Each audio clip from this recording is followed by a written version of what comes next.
Not many can say that they've won a global tournament. At this year's Esports World Cup, over 2,000 people are trying to do just that. But where did it all start?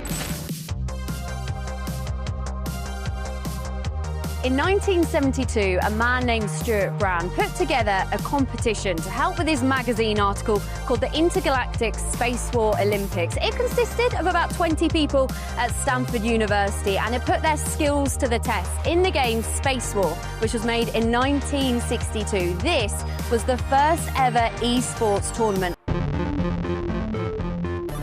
In 1978, everyone was talking about a very different space game, and that is because the iconic game Space Invaders was released, and it changed the face of gaming forever. Of course, it had endless scoring, and that made it way more competitive, and because it was so popular, it made arcade games absolutely boom.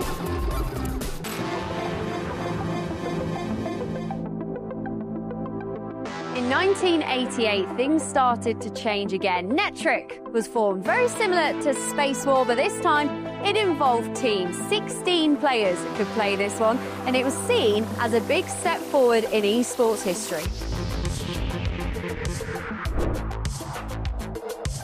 Fast forward to 1991, and as Nirvana dropped a best-selling album, Capcom dropped a best-selling game, Street Fighter 2, and this was absolutely pivotal in the gaming world because it took gamers away from just high-scoring games and made it more competitive, one-on-one sort of stuff.